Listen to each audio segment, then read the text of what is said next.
जयंत चौधरी जैसे ही भारतीय जनता पार्टी के संपर्क में गए हैं, उनकी जो कुनबा है वो बिखरता हुआ नजर आ रहा है। हमारे साथ में सुनील सिंह है, जो कि कुछ वक्त पहले जयंत चौधरी के साथ में थे और यहाँ से पूर्व एमएलसी रहे, अब जयंत चौधरी से अलग हो गए। और सबसे खास बात है कि इनके बैनर पोस्टर में आपको वो तमाम समाजवादी नेता दिख जाएंगे जो समाजवाद के एक प्रतीक रहे हैं, चाहे धरती पुत्र मुलायम सिंह यादव हो, स्वर्गीय रामविलास पासवान हो, मंडल कमीशन के जो अग्रिम भूमिका में थे कर्पूरी ठाकुर हो, या फिर किसान नेता चौधरी चरण सिंह। और हम सबसे बड़े किसान नेता चौधरी चरण सिंह के कोठी पर हैं और हमारे साथ में सुनील सिंह हैं। हम बातचीत करेंगे। सर जयंत चौधरी के भाजपा में जाने से आप उनके साथ क्यों नहीं गए सर साथ में? देखिए, पहले तो मैं आपका ये भ्रम दूर करूं कि हम जयंत चौधरी के साथ नहीं थे। हम वो चौधरी चरण सिंह का असली जो लोकदल है वो चला रहे हैं, जो चौधरी चरण सिंह ने बनाया दल था जी। और इस दल में इस देश के सभी ये लोकदल जो है वो दल है जिसका संस्थापक स्वर्गीय चौधरी चरण सिंह थे। और इस दल में इस देश के सभी नेता जो आपने नाम बताए वो सब इस देश में इस चौधरी साहब के साथ राजनीति करते थे। चौधरी जैन जी के पिताजी अजीत सिंह जी को जब लोकदल की नहीं मिल पाया तो उन्होंने लोकदल से मिलता जुलता एक राष्ट्रीय लोकदल जो कल्पनाथ राय जी कांग्रेस के सांसद थे उन्होंने बनाया था, उसको चलाते हैं। उनकी पार्टी अलग है, उसका नाम है राष्ट्रीय लोकदल। ये लोकदल है। लोकदल से मिलते जुलते का नाम जैसे इंडियन नेशनल लोकदल, राष्ट्रीय लोकदल लोगों ने रखे ताकि लोकदल और चौधरी साहब को भुना सकें।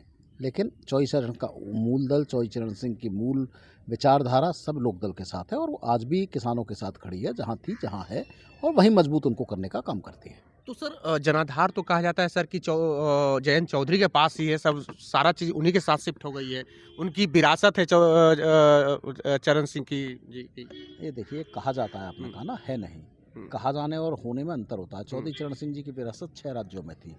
आज उड़ीसा के जो आपके बीजू पटनायक जी हैं वो लोकदल के थे, और देवीलाल जी, कर्पूरी ठाकुर जी, बिहार के नीतीश जी, लालू जी, ये सब चौधरी साहब के लोग थे। उत्तर प्रदेश में मुलायम सिंह जी और हमारे पिताजी राजेंद्र सिंह जी, ठीक है। तो ये विरासत 6 राज्यों की थी। उसको अजीत सिंह जी ने और जैन जी ने घटा के 4 जिलों तक समेट दिया था, और वो 4 जिले भी अब 2 सीटों 4 सीटों तक बस गए हैं। तो चौधरी चरण सिंह जी की विरासत नहीं थी, वो चौधरी चरण सिंह की जो भी नाम पे भुना बनाकर उनका नाती और बेटा होने के कारण लोगों ने वोट दे दिया। लेकिन हकीकत है कि चौधरी चरण सिंह लोगों के दिलों में बसते थे, किसानों के मसीहा थे, और उनकी विरासत बहुत बड़ी थी। सब भाजपा के साथ आप लोग क्यों नहीं जाना पसंद किए सर? क्योंकि भाजपा तो भी सत्ता में है सर, चाहे केंद्र में हो या फिर राज्य में हो। देखिए, लोकदल इस प्रदेश और देश में आप देखेंगे कि कहीं भी जब चौधरी साहब के भी समय में थी तो विपक्ष में ज़्यादा रहती थी, सत्ता में कम आती थी, विपक्ष में ज़्यादा रहती थी, और विपक्ष की भूमिका बहुत मजबूती से निभाती थी। और एक मजबूत विपक्ष का देश के लिए बहुत ज़रूरी होता है रहना। अगर विपक्ष मजबूत होगा तभी सरकार ठीक काम करेगी।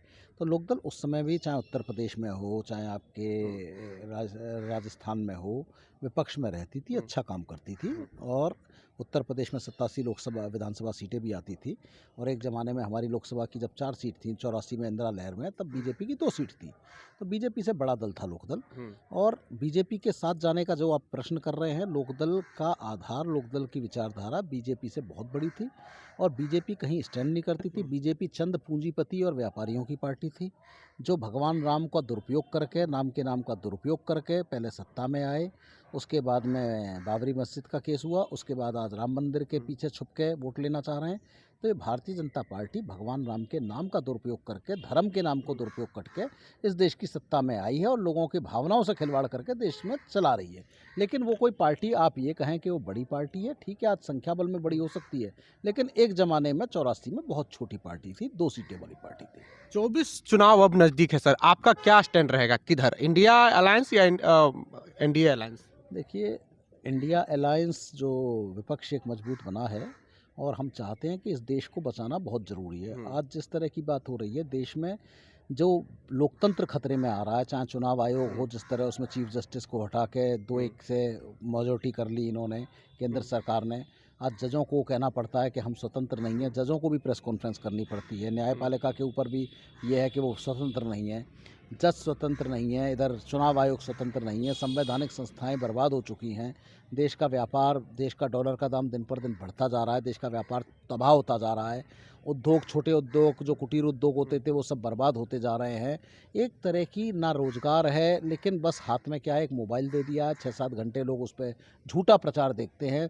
जो अडानी अंबानी के ये जो फेसबुक हो गए या वो हो गए, उस पर झूठा प्रचार देखते हैं लोग और एक अलग दुनिया में जी रहे हैं। लेकिन हकीकत ये है कि देश के हाल बहुत बेहाल है और ऐसे में देश बचाने के लिए लोकदल चाहता है कि चूंकि देश में आज मजबूत विकल्प के रूप में इंडिया गठबंधन बना है, भले ही उसमें कुछ भाजपा के एजेंट थे, चाहे जयंत चौधरी हो चाहे नीतीश कुमार हो, वो छोड़ के चले गए, कुछ और एजेंट भी हो सकते हैं वो छोड़ के जाएंगे, जाने नीतीश दीजिए। कुमार का तस्वीर आप पीछे भी लगाए हुए हैं सर, भाजपा के एजेंट हैं फिर भी। नहीं, नीतीश कुमार का तस्वीर लगा हुआ है क्योंकि वो लोकदल के साथ ही उन्होंने राजनीति करी और लोकदल के साथ ही, और ये तस्वीर भी पहले बनी थी जब वो गठबंधन में थे। लेकिन उम्मीद थी कि चले जाएंगे और ठीक है, वो दल बदलू नेता है और लोकदल ने उन्हें एक ज़माने में, जब वो युवा लोकदल के अध्यक्ष थे, तब भी लोकदल पार्टी से निष्कासित किया गया था इसी दल बदलू करैक्टर के कारण।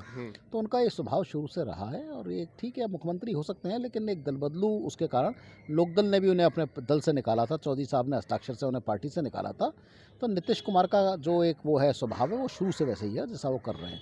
तो आज इंडिया गठबंधन मजबूती से लड़ रहा है और लोकदल एक चाहता है एक मजबूत विपक्ष हो, क्योंकि सत्ता से आज उस हटाना जरूरी है, जो देश को बचाना जरूरी है और इसके लिए इंडिया गठबंधन के साथ लोकदल चाहता है कि इंडिया गठबंधन इन सभी राज्यों में, जयंत की राष्ट्रीय लोकदल तो बहुत छोटी पार्टी थी, उसका तो कोई अस्तित्व ही नहीं था। आपने बोला वोट बैंक कुछ पॉकेटों में कुछ लोग हो सकते हैं, जहाँ चौधरी से साहब के नाम पे वो राजनीति कर रहे चौधरी थे साहब सर। के नाम पे कुछ क्षेत्रों में जो उनके क्षेत्र थे कि भाई वो वहाँ से सांसद बन गए बीजेपी के कंधे पर चढ़ के, तो मथुरा का वोट बैंक कुछ हो सकता है, कुछ बागपत का हो सकता है जहाँ से जिंदगी भर राजनीति करी।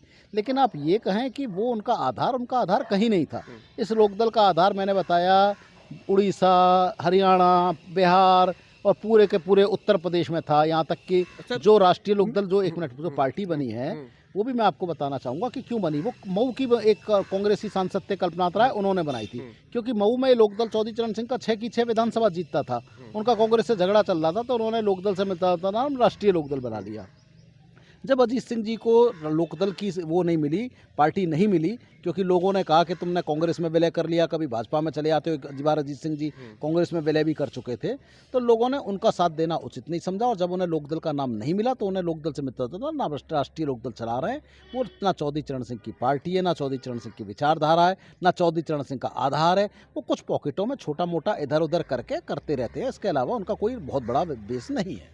सर, इन दिनों राहुल गांधी भारत जोड़ो न्याय यात्रा कर रहे हैं और ये मैसेज देने की कोशिश कर रहे हैं कि नफरत के बाजार में मोहब्बत का दुकान खोलेंगे। कितना प्रभाव पड़ेगा सचोबिक चुनाव में? बहुत बढ़िया है उनका कदम। उन्होंने 3500 किलोमीटर की यात्रा पहले करी। इस देश में जिनको लोग हम कहते थे, ये भारतीय जनता पार्टी वाले ये कह के बदनाम करते थे, युवराज हैं, राजकुमार हैं और तरह तरह से उन्हें बदनाम करते थे, उन्होंने 3500 किलोमीटर की यात्रा करी और दिखा दिया कि भाजपा के किसी या देश के किसी नेता की औकात नहीं है कि इतनी लंबी यात्रा कर सके।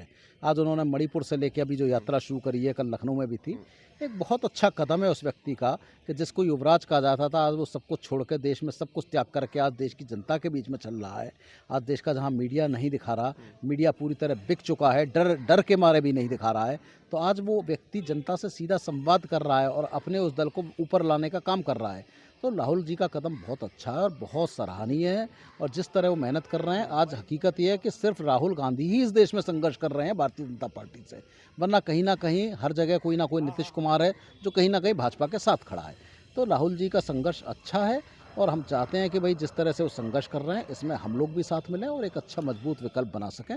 और जो उनका कहना है, आज देश में निश्चित रूप से नफरत का बाजार है, तरह तरह के लोगों को धर्म के नाम पे लड़ाया जाता है, भारत पाकिस्तान के नाम पे लड़ाया जाता है, तो एक तरह से नफरत और वैमनस्य समाज में जो फैला दिया है, ऐसे में वो आदमी मोहब्बत की दुकान कर रहा है। बहुत सराहनीय कदम है। आज निश्चित रूप से उस आदमी की जो सोच है वो बहुत अच्छी है और बहुत सराहनीय काबिल है। सर, एक सवाल खड़ा होता है कि राहुल जी ने जाति आधारित जनगणना की बात कही है सर। भारतीय जनता पार्टी के कई नेता कहते हैं कि जाति आधारित अगर जनगणना हुआ तो जातीय द्वेष समाज में फैल जाएगा बहुत ज़्यादा। देखिए, ये तो भाजपा वाले इसलिए कहेंगे क्योंकि जिस बात कर रहे हैं राहुल जी, जो 75% आबादी की बात कर रहे हैं और जैसे वो बता रहे हैं कि ना ब्यूरोक्रेसी में ना कहीं उनका प्रतिनिधित्व नहीं है, ना उसमें है जुडिशरी में है, तो बात सही कह रहे हैं वो जो बात कह रहे हैं। और ऐसे में भाजपा तो अपना आधार बचाने को कहेगी, क्योंकि भाजपा शुरू से बड़े पूंजीपति और व्यापारियों की पार्टी है, उसका कोई जनता की पार्टी थोड़ा ना है, तो वो तो अपना आधार बचाने को ऐसी बात कहेगी जैसा आप बता रहे हैं कि भाई ये वैसा नहीं है। लेकिन हकीकत ये है कि देश के उस वर्ग को ऊपर लाने का काम वो करना चाह रहे हैं। ये भी काम अच्छा है, करना चाह रहे हैं और आने वाले समय में अधिकार देंगे। उन्हें जगह-जगह बड़ी कंपनियों में भी प्रतिनिधित्व देंगे, उन्हें अलग-अलग जगह प्रतिनिधित्व देंगे। अच्छा काम है, करें, इसमें सराहना है, इसमें कोई ऐसी बात नहीं है कि देश का गरीब तबका, वंचित तबका अगर ऊपर आए तो देश में लोकदल भी चाहता है कि ऐसा हो। चलिए, बहुत बहुत धन्यवाद सर बातचीत करने के लिए। धन्यवाद। चलिए, तो हमारे साथ में सुनील सिंह थे, जो कि पूर्व एमएलसी हैं और लोकदल को जो जयंत चौधरी ने जो दावा किया था चौधरी चरण सिंह के विरासत पे, उस विरासत को उनसे अलग कर दिया है, क्योंकि भारतीय जनता पार्टी के साथ जयंत चौधरी चले गए हैं और तमाम जो समाजवादी और लोकदल के जो नेता है, चाहे नीतीश कुमार हो, लालू प्रसाद यादव हो, धरतीपुत्र मुलायम सिंह यादव हो, रामविलास पासवान हो, वो तमाम जो नेता हैं वो सबको इकट्ठा करके कोशिश कर रहे हैं कि भारतीय जनता पार्टी के विरोध में एक एजेंडा, एक तरह से पार्टी तैयार की जाए और इंडिया गठबंधन को की सराहना कर रहे हैं। राहुल गांधी की सराहना कर रहे हैं। राहुल गांधी की जो नफरत के बाजार में मोहब्बत की दुकान चलाने वाली बात है, उसकी सराहना कर रहे हैं। जाति आधारित जनगणना का भी समर्थन कर रहे हैं। बहरहाल, आपको हमारा ये बातचीत के सलाह प्रतिक्रिया कमेंट बॉक्स में जरूर दें। अगर आप यूट्यूब चैनल पर देख रहे हैं तो चैनल को सब्सक्राइब कर लें, फेसबुक पेज पर देख रहे हैं तो पेज को लाइक कर लें। बहुत बहुत धन्यवाद।